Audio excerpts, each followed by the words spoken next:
오늘 긴 본문입니다만은 오늘 제가 본문으로 선택한 구절은 175절 한 절입니다. 175절 다시 한번 봐요. 내 혼을 살게 하소서. 그리하시면 주를 찬송하리이다. 주의 규례가 나를 돕게 하소서 그랬습니다. 근데 여기 보면은 내 혼을 살게 하소서 그랬죠. 내 혼을 살게 하소서. 뭐라고 말해요? 내 영을 살게 하소서. 왜요? 그리하시면 주를 찬송하리이다. 그러니까 내 영이 살아야 내가 주님을 찬송할 수 있습니다. 이런 말씀도 되고, 주님을 찬송하는 것은 오직 영으로만 찬송하는 겁니다. 그런 말도 되는 겁니다. 하나님을 찬송하는 것, 이것은 영으로 찬송해야 돼요. 그래서 영이 살아야 합니다. 영이 살지 않으면 우리가 하나님 앞에 찬양을 드려도 허공에 드리는 것에, 허공에 이렇게 소리친 것에 불과하다는 거죠. 영으로 드려야 됩니다. 주님을 찬송하기 위해서 가장 중요한 것, 내가 영으로 하나님을 찬양하는가, 내가 마음으로 하나님을 찬양하는가. 세상 노래를 부르는 것은 누구나 아무렇게나 부르는 겁니다. 소리로 부르는 겁니다. 그렇죠? 일주일 내내 우리 주영이, 서영이는 맨날 흥얼흥얼하면서 노래하죠. 이 세상 노래는 그냥 마음이 없어도 되는 거예요. 그냥 부르는 것이 노래예요. 그런데 우리 하나님을 찬양할 때, 아까 우리가 함께 찬양을 드렸죠. 우리가 마음으로 영혼으로 찬양할 때 거기에 하나님이 받으시고 역사를 일으키시는 거예요. 그래서 찬양할 때 경험을 하게 되는 거죠. 하나님을. 그래서 이 시편 기자는 영으로 찬양해야 된다. 특별히 성경은 우리에게 말하기를 영이 살아야 진정한 찬송이 드려질 수 있다고, 또 영으로 찬송할 때만이 하나님이 받으실 수 있다고 이렇게 가르쳐 줍니다. 그래서 오늘 시편 기자는 이렇게 말하는 겁니다. 내 영을 살리소서. 이 말은 내 영혼이 살아나게 하소서, 또는 살아있게 하소서. 영이 살아있게 하소서. 시편 기자는 시편 22편 25절로 26절에 기도응답을 받았어요. 그리고 너무너무 기뻐가지고 이렇게 고백합니다. 대해 중에 나의 찬송은 주께로서 온 것이니 주를 경외하는 자 앞에서 나의 서원을 갚으리이다. 겸손한 자는 먹고 배부를 것이며 여호와를 찾는 자는 그를 찬송할 것이라. 너희 마음은 영원히 살지어다. 뭐가 살아요? 여호와를 찬송해라 이렇게 말했는데, 여호와를 찬송하는 사람 뭐가 살아요? 마음이 영원히 살지어다. 마음에 영생이 있다는 얘기예요. 마음에 생명이 있다는 것이죠. 여기서 우리가 이 사실을 마음에 주목해야 돼요. 영혼이 살았다는 것. 자, 봐요. 오른손잡이는 오른손을 많이 써서 오른손이 익숙한 사람이죠. 왼손은 글씨도 제대로 못 쓰죠. 근데 왼손잡이는 왼손을 잘 연습해서 왼손을 많이 쓰니까 오른손으로 글씨를 잘 못 써요. 그렇죠? 우리가 육체를 가지고 있고 사람은 영혼을 가지고 있어요. 근데 우리는 육체는 열심히 써요. 근데 뭐를 쓰지 않아요? 마음을 잘 쓰지 않아요. 그러니 하나님 앞에 가서도 하나님은 영이시기 때문에 영으로 하나님을 뵙는 것인데, 영을 쓰지 않으니까, 영이 살아있지 않으니까 하나님이 없다고 말하는 거예요. 하나님을 경험할 수도 없어요. 몸만 열심히 쓰니까 보이는 것, 눈으로 보이는 것, 내가 만질 수 있는 것, 내가 잡을 수 있는 것만 이 세상에 있다고 그렇게 생각을 하게 되는 것이죠. 그러므로 이 여호와를 찾는 자는 그 영혼이 살지어다. 우리의 영혼이 살아야 되고, 우리가 영혼이 살아야 진정한 찬송을 드릴 수가 있어요. 오늘 이렇게 찬송을 열심히 불렀는데 그 찬송을 통해서 은혜를 받았다. 이 말은 뭐예요? 하나님 앞에서 영으로 찬양했다는 거예요. 그러면은 영으로 산 자의 찬송은 어떤 찬송이고, 그 찬송이 어떤 상황에서도 드려질 수 있는 찬송인가? 먼저 아까 말했던 욥기서 1장을 한번 펴보십시다. 욥기서 1장. 욥기는 시편 앞쪽에 있죠. 욥기서 1장. 1절부터 제가 한번 볼 테니까 같이 한번 보십시다. 욥기 1장 1절부터 먼저 3절까지만 한번 읽어봅시다. 같이 읽어봐요. 같이 차근차근 내용을 잘 보면서 읽어봐요. 시작. 우스 땅에 욥이라 이름하는 사람이 있었는데 그 사람은 순전하고 정직하여 하나님을 경외하며 악에서 떠난 자더라. 그 소생은 남자가 7이요 여자가 3이며 그 소유물은 양이 7,000이요 약대가 3,000이요 소가 500결이요 암나귀가 500이며 종도 많이 있었으니 이 사람은 동방 사람 중에 가장 큰 자더라. 자, 여기 보니까 욥이라는 사람이 아주 큰 부자인데 그 소유물이 양이 7,000마리, 약대가 3,000마리. 약대는 아마 나귀나 뭐 그런 종류 같아요. 3,000마리. 그리고 소가 500마리. 또 암나귀가 500. 또 종도 아주 많이 있었다. 그 많은 재산을 관리하려니까 얼마나 많은 종들이 있었겠어요. 이렇게 아주 동방에서 최고 큰 부자였다. 이렇게 설명을 합니다.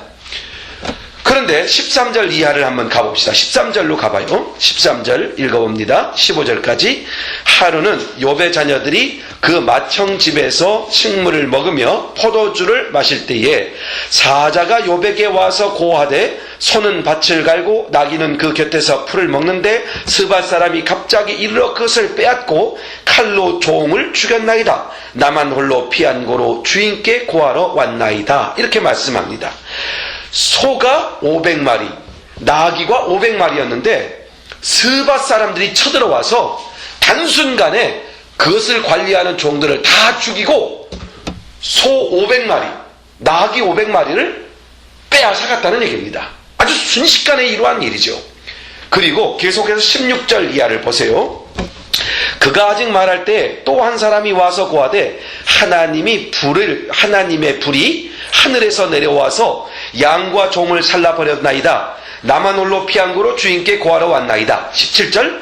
그가 아직 말할 때 또 한 사람이 와서 고하되 갈대아 사람이 새 떼를 지어 갑자기 약대에게 달려들어 그것을 빼앗으며 칼로 종들을 죽였나이다. 나만 홀로 피한 고로 주인께 고하러 왔나이다. 양이 몇 마리요? 7,000마리를 누가 빼앗아 갔어요?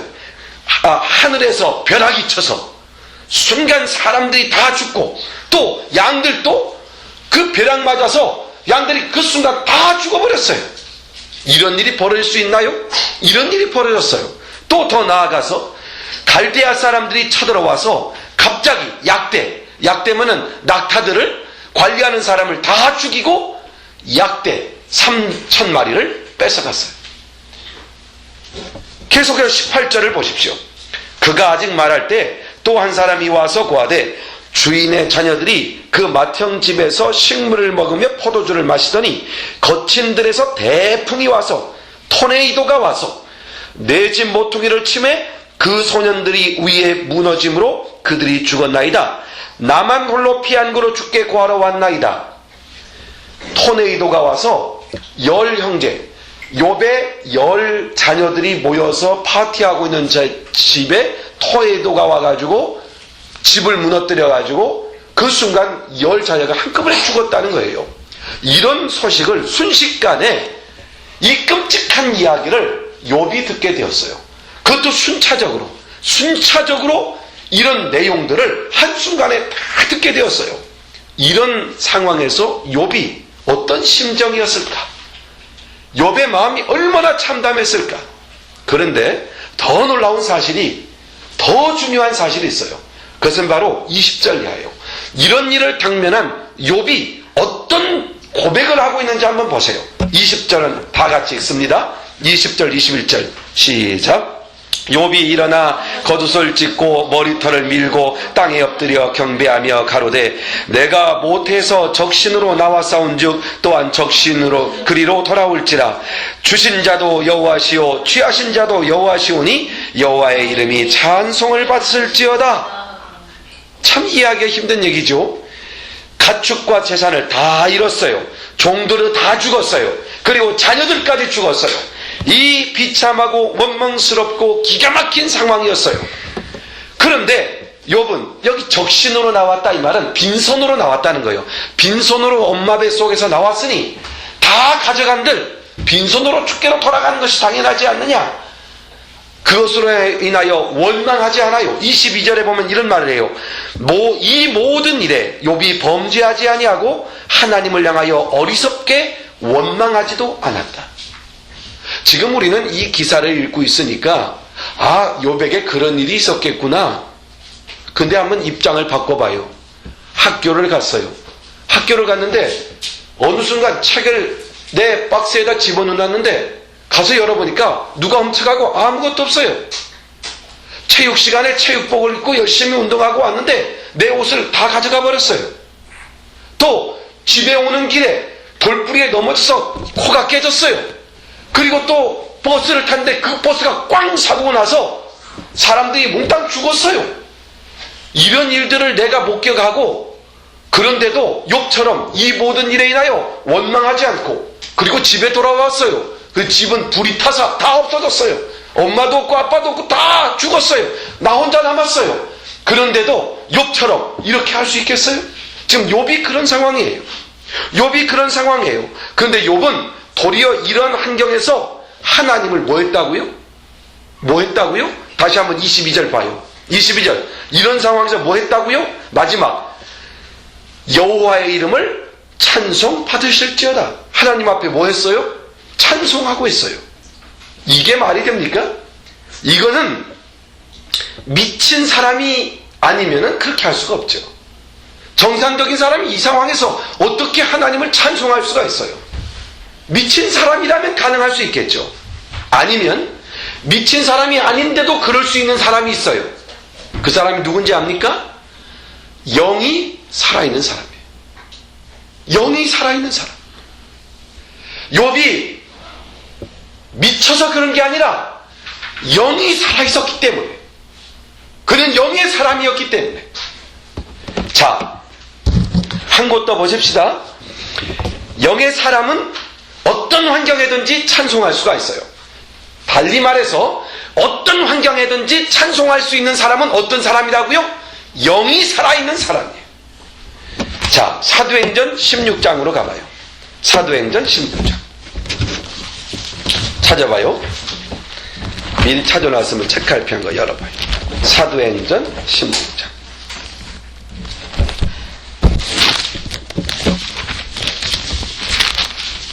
구약 신약 성경 215페이지. 자, 먼저 22절을 보세요. 바울이 빌립보 지방에 전도하러 갔어요. 그런데 전도하다가 엄청난 문제가 생겼어요. 큰 문제가 발생했어요. 그래서 22절과 같은 일이 벌어졌어요. 같이 읽어봅시다. 무리가 일제히 일어나 송사하니 상관들이 옷을 찢어 벗기고 매로 치라 하여. 자, 사도 바울이 붙잡혔고 옷이 찢기고 매 맞는 일이 벌어졌어요. 그냥 맞아도 아픈데 매라는 것은 채찍을 말하는 것 같아요. 이 채찍으로 막 때리는데 그냥 때린 게 아니라 옷을 벗기고 맨살을 때렸어요. 얼마나 아프겠어요. 옷을 입고 가죽끈으로 되어 있는 그 끈으로 맨살을 막 때렸어요. 그 한 사람이 때린 것이 아니라 여러 명이 때렸어요. 그리고 여러 명이 때렸을 뿐만 아니라 아주 많이 때렸다고 되어 있어요. 그러니 처음에는 때린 자리가 붓기만 하겠지만 얼마 후에는 찢겨져서 피가 나오고 그냥 피가 철철 흘려지는 이런 비참한 상황이에요. 자, 그런 정도만 머문 게 아니라 이 사도 바울을 다시 붙잡고 23절에 보니까 이렇게 말합니다. 많이 친 후에, 아주 많이 때린 후에 옥에 가두고 간수에게 분부하여 든든히 지키라 하니라 그랬어요. 그런데 여기 옥에 가뒀다 했는데 이 감옥이 그냥 감옥이 아니에요. 우리가 그냥 옥에 가두고 그랬지만 이 옥은 아주 깊은 가둑이에요. 이 깊은 감옥, 아주 깊은 감옥을 상징할 때 쓰는 단어를 쓰고 있어요. 그러니까 아마 돌로 된 계단으로 내려간 지하 감옥 같아요. 습기가 있고 곰팡이가 살아있는 그런 감옥에 갇혔어요. 그리고 지하니까 얼마나 냉기가 오겠어요. 피투성이가 됐어요. 이렇게 몸에다 물을 묻히고 훅 불면은 아주 시원하잖아요. 더. 그런데 추울 적에 물 묻고 바람이 불고 추운 데 간다면 얼마나 고통스럽겠어요.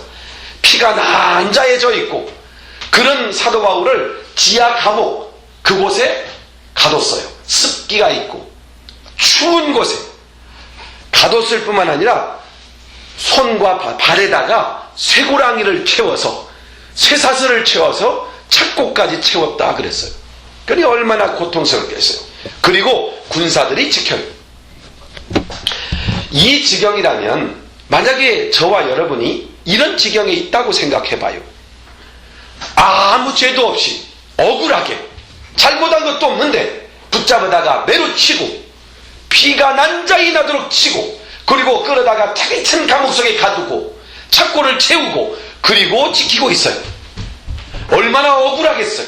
얼마나 분통이 터지겠어요. 얼마나 환장하겠어요.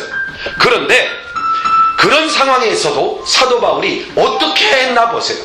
이게 더 중요해요. 자, 24절로 가봐요. 24절, 25절. 지금 감옥에 갇혀있는 바울이 어떻게 했나 같이 한번 읽어봐요. 24절 25절 시작.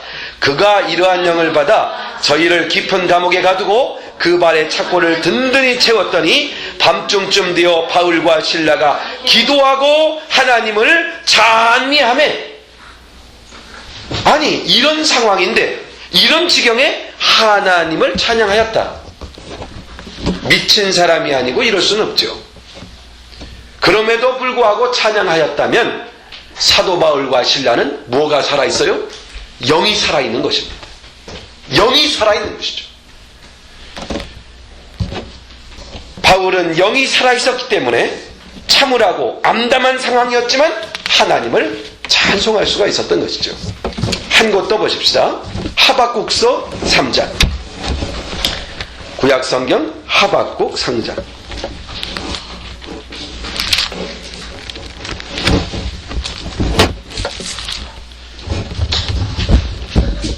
하박국 3장 17절 말씀 18절 말씀 같이 또 읽어보십시다. 비록 무화과 나무가 무성치 못하며 포도나무에 열매가 없으며 감람나무에 소출이 없으며 밭에 식물이 없으며 우리의 양이 없으며 외양간에 소가 없을지라도 나는 여호와로 인하여 즐거워하며 나의 구원의 하나님을 인하여 기뻐하리로다. 이게 무슨 일인지 알아요? 이스라엘 나라에 바벨론 군대가 쳐들어왔어요. 철병기를 갖추고 쳐들어와서 어마어마한 사람들이 왔으니까 당연히 먹을 거 입을 거 필요하잖아요. 그러니까 그 땅에서 과일들을 다 걷어다 먹었어요. 걷어다 먹으면 그냥 걷어다 먹었어야 되는데 막 가지를 부러뜨리고 나무를 꺾고 불태우고 이렇게 다 앗아갔어요. 그리고 우리의 양들이나 소들을 끌어다가 다 그냥 잡아먹었어요. 다 끌고 가버렸어요. 이 상황이에요. 그러니까 하박국의 상황에서 보니까 이렇단 말이에요. 하박국이 들어가서 이 자기의 집을 보고 자기의 주어진 상황대로 돌아와서 보니까 무화과 나무는 무성하지가 못해요. 다 꺾였어요. 포도나무에는 열매가 없어요. 감람나무에는 소출할 것이 아무것도 없어요. 밭은 다 말라 비틀어졌어요. 사람이 관리하지 않으니까, 사람들이 밟고 다녔으니까. 그리고 우리의 외양간에 소나 양은 한 마리도 없어요. 다 잡혀갔어요. 그런데 이 하박국이 어떻게 합니까? 찬송을 드렸어요. 이게 찬송이라는 말이 없지만 19절에 가면 이렇게 말해요. 이 노래가 이렇게 나오죠. 이 노래는 영장을 위하여 수금으로 맞춘 노래다. 그러니까 이게 찬송이에요. 하박국은 이렇게 찬송을 드렸어요. 이러한 상황에서 찬송을 드렸다고 한 것을 보니까 하박국도 역시 뭐예요? 영이 살아있던 거죠. 영이 살아있으면 환경이 어떠하든지 상황이 어떠하든지 마음이 뭐예요? 여전히 기쁠 수 있고 마음의 영혼은 그 생명으로 인하여서 찬송할 수 있는 사람이라는 거예요. 그러니까 찬송하는 사람, 찬송할 수 있는 사람, 진정으로 찬송할 수 있는 사람은 영이 살아있는 사람이죠.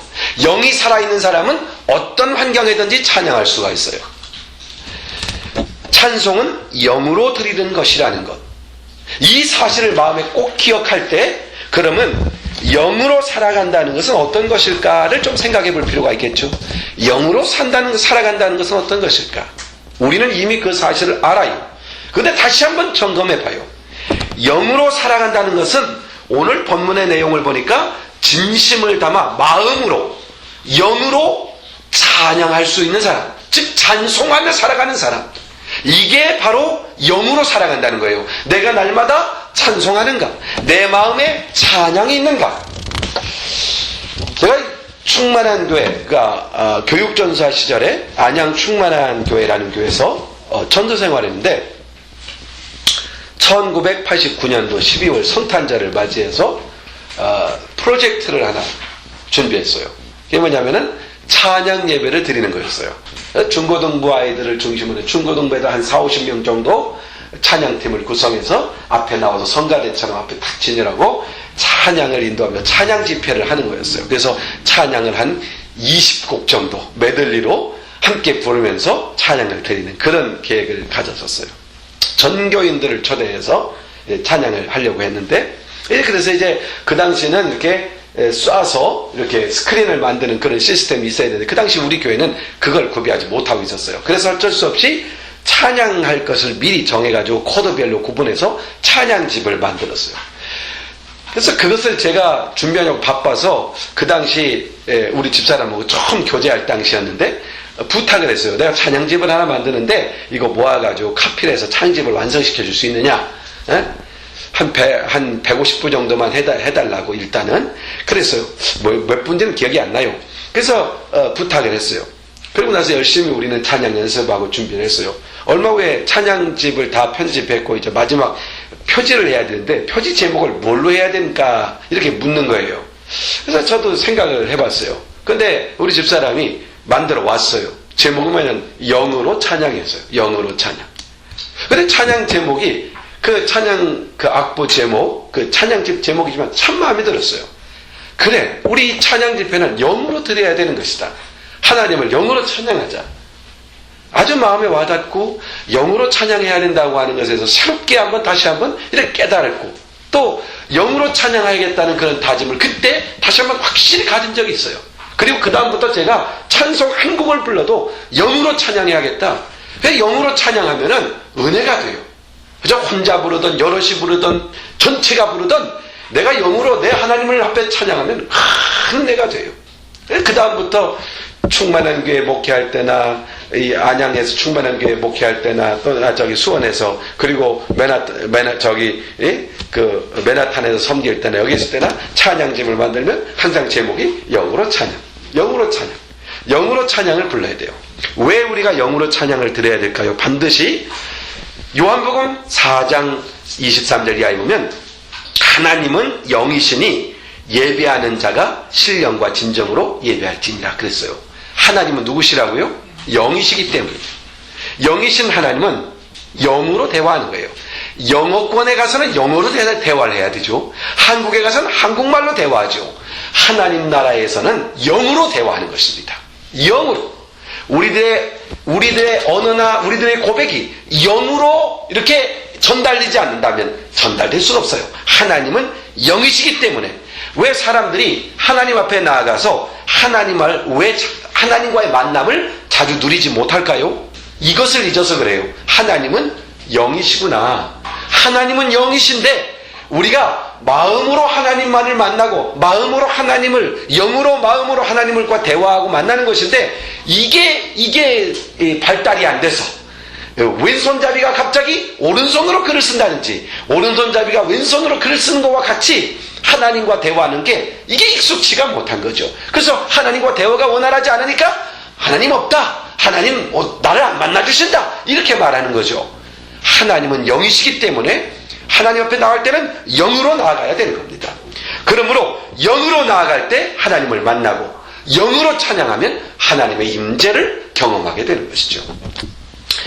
둘째로 영이 살아있는 사람의 특징, 첫째는 찬양이라고 했어요. 그리고 또 하나는 감사라는 단어를 기억해야 돼요. 감사하는 마음. 성경에서 이 찬송이라는 말의 의미를 찾아보면은 참 의미심장한 사실을 발견하게 돼요. 그게 뭐냐면 찬송이라는 말과 이 감사라는 단어가 한 단어라는 거예요. 이 히브리어, 이게 구약 성경에 기록된 언어가 히브리어라는 언어인데, 히브리어라는 단어에 보면은 이 야다라는 단어가 있어요. 야다. 이 야다라는 뜻을 보면은 보통 서너 가지가 있는데, 공식적으로 고백하다 그런 뜻을 갖고 있는 단어인데, 거기에는 두 가지 아주 중요한 의미를 담고 있어요. 하나는 찬송하다, 하나는 감사하다. 그러니까 야다라는 말이 찬송이라는 말로도 번역할 수 있고 감사라는 말로도 번역할 수 있는 그런 단어라는 얘기입니다. 그러니까 야다에는 찬송이 되고 감사도 되는 거예요. 찬송과 감사는 분리될 수가 없는 것이죠. 그러므로 우리가 하나님 앞에 찬송할 때 그 찬송 속에는 항상 뭐가 들어가 있어야 돼요? 감사가 들어가 있는 거예요. 하나님 앞에 감사를 고백하는 것이 찬송이 되는 거예요. 하나님 아버지 감사합니다. 또 마음으로 감사한 마음을 품고 있는 자체가 우리 하나님 앞에 경배가 되고 찬양이 되고 이런 것이라는 얘기입니다. 그래서 감사로 하나님 앞에 찬양하며, 이렇게 시편 기자들은 아주 자주 표현합니다. 시편에 대략 선별해 보니까 시편에서 감사라는 말과 야다라는 말이 쓰여져 있는, 감사라는 말과 찬양으로 번역해서 공동 번역이 가능한 숫자가 50에서 69절이 넘어요. 그러니까 대충 찾아도. 감사와 찬양은 분리될 수가 없는 것이죠. 우리가 하나님 앞에 영이 살아있다, 내 영이 살아있다, 이 말은 하나님 앞에 찬양하는 사람의 모습이기도 하지만, 감사하는 사람, 감사한 마음을 가지고 살아갈 때 모든 게 감사해요. 가족을 하나님께서 주셨고, 아내를 주셨고, 남편을 주셨고, 자녀를 주셨고, 일을 주셨고, 학교를 주셨고, 동료를 주셨고, 이 모든 것이 하나님이 나에게 허락하신 것이다 라고 감사한 마음을 가지면 내 영혼이 살아있는 거예요. 하나님 앞에 감사하고 하나님 앞에 찬양하고, 이게 내 영이 살아있는 것이죠. 이 마음이 살아있어야 돼요. 찬송도 감사도 마음에서 일하는 겁니다. 내가 찬송한다 그러면 입으로 찬양하는 것만 생각하는데 이건 노래도 되는 거예요. 그런데 마음에서, 감사한 마음에서 일어나는 고백, 이게 뭡니까? 찬송이죠. 우리 하나님은 마음이 살아있는 자의 찬양, 영이 살아있는 자의 찬양, 영으로 찬양, 범사에 감사하는 자의 찬양을 기뻐 받으시는 분이시다. 하나님은 영이시니 하나님 앞에 신령과 진리로서 예배할 것이다. 이렇게 주님이 말씀하시는 거예요. 그러면은 어떻게 우리의 영이 살아나는 삶을 누릴 수 있을까? 간단히 두 가지만 염두에 두세요. 하나는 생명이신 주인, 생명의 주인이신 하나님을 인정하고 그 하나님이 나의 주인이시라는 것을 받아들이는 삶이에요. 하나님 중심의 삶이죠. 하나님이 내 주인이시며 나의 중심이시다, 이것을 마음에 두는 것이죠. 여러분, 여기 로마서 11장 36절에 보면 이런 말씀이 나오죠. 주보에 한번 봐요. 이는 만물이 주에게서 나오고 주로 말미암고 주에게로 돌아감이라 영광이 그에게 세세토록 있을지어다 그랬죠. 그 영어에 보면은 for from him, through him, to him, 그렇죠. 하나님에게서 나오고 나왔고 과거죠. 하나님께로부터 지금 나오고 있고, 하나님이 지금 통치하고 있고, 그리고 결과적으로 우리는 하나님께 있게 될 거예요. 미래도, 과거도, 현재도, 미래도 다 하나님께 있는 것이죠. 그러므로 마지막에 뭐라고 합니까? all things, 모든 것이 누구에게 있어요? 그분에게 있어요. 그분으로부터 있었고, 그분으로 인하여 지금 있고, 그분에게 있게 될 거예요. 모든 것의 주인, 이 모든 것 속에서는 나를 포함하죠. 내가 그래요. 그러므로 하나님께만 영광을 돌려야 된다, 하나님께만 찬양을 돌려야 된다, 이렇게 지금 말씀하고 있는 겁니다. 그러므로 하나님 없이는 아무것도 없다, 하나님만 있으면 모든 것이 있다, 하나님이 주인이시다. 주인이신 하나님을 모시고 하나님 중심으로 살아갈 때 뭐가 살아요? 우리의 영혼은 살아있는 겁니다.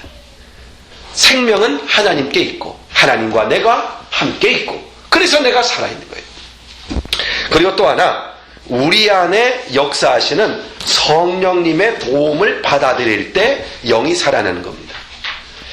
로마서 8장 26절에 보면 이와 같이 성령도 우리의 연약함을 도우시나니 우리가 마땅히 빌 바를 알지 못하나 오직 성령이 말할 수 없는 탄식으로 우리를 위하여 친히 간구하시느니라 그랬습니다. 여기 보면 성령이 우리의 연약함을 도우신다. 성령님이 우리를 도우시는 분이에요. 우리 안에서 우리를 도와주세요. 성령님께 도움을 청하고 도움을 받을 때 우리의 영혼이 살아나는 거예요. 성령님 도와주십시오. 저는 성령님을 환영합니다. 성령님이 저를 돕고 있는 사실을 저는 믿습니다. 성령님 저에게 힘을 주시고 지혜를 주십시오. 이렇게 성령님 앞에 자꾸만 도움을 청할 때 내 영혼이 살아나는 겁니다. 내 영혼이 살아있는 것은 하나님이 나의 주인이시다라는 것을 믿는 것이고, 성령님은 내 안에서 나를 도와주시고 인도해 주시는 분이시다, 이것을 믿을 때 성삼위 하나님이 우리와 함께 하시는 이 생명력을 누리는 거죠. 이게 바로 영혼이 살아나는 겁니다. 그러므로 사도 바울은 오직 성령의 충만을 받으라 그랬어요. Instead, be filled, 채워라. With 누구와? The Spirit, 하나님, 성령님으로 네 안을 가득 채워라. 있잖아요. 사랑하게 되면 머릿속에, 마음속에 누가 들어요? 사랑하는 사람. 연예인들 갑자기 눈에 탁 들어와서 연예인 이쁜 오빠가 이렇게 쏙 마음이 끌리면 눈 감아도 보이고 눈 떠도 보이고, 그렇죠? 그 사람 노래만 들어도 행복해지고, 그냥 맨날 그 사람 노래만 불러다니고, 요즘 아이들 그러잖아요. 예? 그처럼 우리 하나님으로 채우라. 그렇죠? 우리 하나님께 반해버려라. 우리 하나님으로 채우면, filled, 채우면, 그리고 살면 영이 살아납니다. 우리의 영이 살아납니다. 영은 하나님과 교통하는 통로이며, 또 영은 하나님의 뜻을 깨닫고 사람의 존귀함을 누리는 근본이에요. 근본. 내가 존귀하담을 갖는 것은 영 때문이에요. 그러므로 하나님 중심으로 살아갈 때 우리 영이 살아납니다. 성령님께 도움을 구하며 살아갈 때 우리의 영은 생명으로 충만해지는 것이죠. 우리가 마음이 살아나고 영이 살아나서 감사함으로 하나님을 찬양할 때 하나님의 나라가 임하고 그 나라를 누리게 되죠. 이게 생명력이라고 하는 거예요. 영원한 생명과 영원한 부여와 영원한 평안과 영원한 기쁨을 누리게 되는 상태, 이것을 경험하며 살기 원하지 않아요? 그러려면 영이 충만해야 돼요. 영이 충만할 때 우리는 영으로 하나님을 찬양하게 되고, 찬양할 때 그 부요함은 충만히 누리게 되는 것이죠. 임재라고 하는 것이죠. 우리 하나님의 임재. 말씀 결론 내립니다. 욥처럼, 바울처럼, 하박국처럼 뭐가 살아있어야 돼요? 영이 살아있어야 돼요. 영이 사는 방법이 뭐예요? 하나님이 나의 주인이시구나, 내 안에 성령님이 계십니다, 성령님 저를 도와주십시오. 늘 이 마음으로 사는 거예요. 성령님 저를 도와주십시오. 그럴 때 더욱 우리 안에는 감사가 넘치고 찬양하고 싶은 마음이 일어나게 되는 것이죠. 감사하고 찬양할 때 우리의 영혼은 생명, 부요, 평안, 영원한 기쁨으로 채워지는 것입니다. 그래서 하박국처럼, 욥처럼, 바울처럼 이런 엄청난 재난이 외적으로 닥쳤을지라도 흔들리지 않고 깊은 바닷속이, 풍랑 속에서도 유유히 깊은 바다는 한 방향으로 흘러가듯이 변함없이 그 속에서 일어나는 영의 찬양을 드릴 수 있게 되는 것이죠. 우리 다 같이 마음으로, 영으로 찬양하는 그런 사람이 되어야 돼요. 내 영이 주를 찬양합니다. 오 주여, 내 영혼이 살아나게 해주십시오. 내 영혼을 살려주십시오. 내 영혼이 살아서 역사하게 해주십시오. 영으로 찬양할 준비가 여러분 되어 있나요? 바로 그런 마음이 여러분에게 항상 준비되어 있기를 바랍니다. 기도하십시다. 하나님 아버지, 고맙고 감사합니다. 우리의 주인은 우리 창조주 하나님이십니다. 또 우리는 이 땅을 살아갈 때 우리 힘과 능력으로 사는 것이 아니라 성령님 도와주십시오. 나 혼자 할 수 있는 일이라고 생각하는 것도 성령님과 더불어서 할 수 있는 것, 이것이 영적 생명력이라는 것을 알았습니다. 하나님 아버지, 오늘 이후에 늘 주인 되신 하나님을 고백하며 성령님께 도움을 청함으로 늘 영혼이 살아있어 영으로 찬양하고 영으로 기도하는 그런 영적인 사람이 되게 하여 주시옵소서. 오 주여, 우리 영혼이 살아 주의 은혜를 누리며 살게 하여 주옵소서. 예수님의 이름으로 간절히 기도하옵나이다. 아멘. 아멘. 우리 찬송